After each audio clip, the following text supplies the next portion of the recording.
All right, so today's assignment, we are going to be working on building our own paragraph with the different parts of a sentence that we've learned about so far in this unit. So we've worked with topic sentences, supporting details. Here's a spot for your extra information. Remember, we talked about sometimes you add an extra bit of a fact or a statement or a statistic or maybe a further description of a supporting detail or of this supporting detail. And then in this paragraph, you have 3 supporting details, and we are going to practice doing an extra information after each one. And then on the second page, your conclusion. So what we are going to be doing is you have the digital version of this copy in here. This is not, I don't think I included this in your paragraph packet. So if you don't have the paper copy of it, please just use the digital copy and submit that. So what I did for the digital copy is I got rid of these lines and I put in a box and I said inside the box in red font, type your sentence here.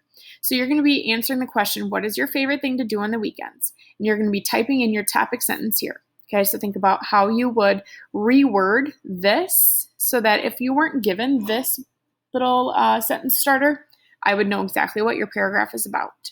Okay, so think about your topic sentence. And then what you're going to do is create supporting details with that. So 3 things you like to do on the weekends, or 3 of your favorite things to do on the weekends. Okay, so then maybe your first supporting detail is just listing that first favorite thing you like to do on the weekends. And then tell us why you like to do that on the weekends, or maybe what part of that is your favorite thing to do on the weekends. And then your second favorite thing to do on the weekends, and tell us a little bit more about it.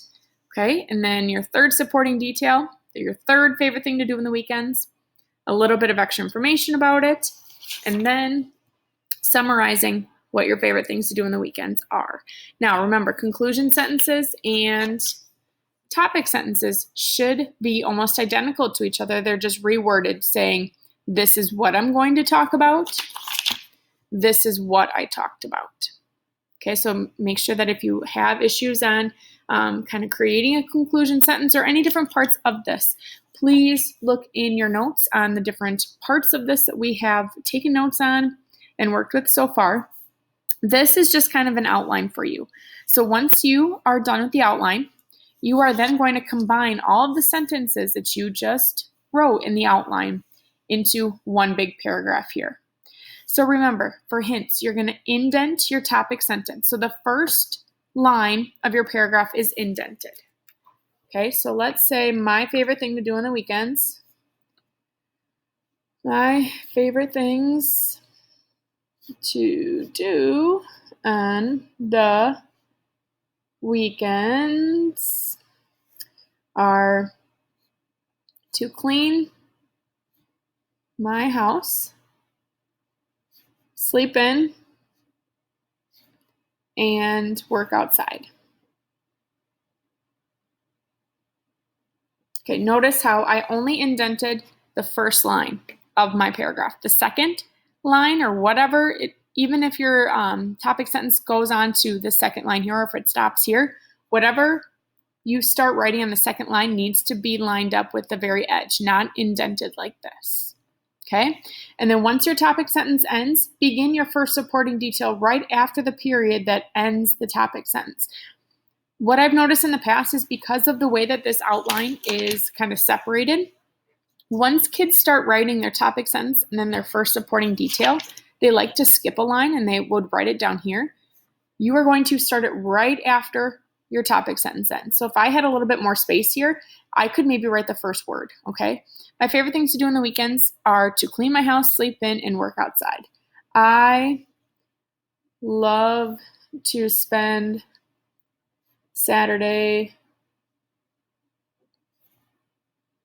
cleaning my house. Okay, notice how I started this right after my topic sentence ended. I did not skip a line. I could have actually went down to this just because my topic sentence did end at the end of this line section here. But luckily, when you're typing yours out, it will automatically enter down to the next one. But just be careful that when you're writing, you indent the first sentence, and then your topic sentence ends, your supporting detail number 1 continues right where you left off. Okay, don't skip to the next line. And then the extra information is not needed after every supporting detail, but is a great way to expand your paragraph and tell all of your thoughts. We are going to practice with that. So now a bit of extra information I could do for this is I love to spend Saturday cleaning my house. My go-to cleaning chores are to vacuum, mop the floors, and clean the bathrooms. Notice how this sentence here, my go-to cleaning chores are to vacuum, mop the floors, and clean the bathrooms, are not necessarily answering the question that it's one of my favorite things to do. But I already answered that one of my favorite things to do is spending Saturday cleaning my house. And then I expanded that and saying the favorite things to clean or my most common things that I do clean on Saturdays or on the weekends are vacuuming, mopping the floors, and cleaning the bathrooms. Okay, so that's that bit of extra information. We are going to practice using it on each supporting detail this time just to get that practice. But after this assignment, you don't need to include it with every single supporting detail. Maybe you don't have any extra information. About the interruption. Okay, so once you are done filling out the front with your outline and then the top of the back, you are going to combine all of your sentences from the front and the top of the back into one big paragraph here. Okay, when you are done, submit it onto Google Classroom. Make sure that you put your name at the top so I know whose it is when you submit it, and then let me know if you have any questions on it.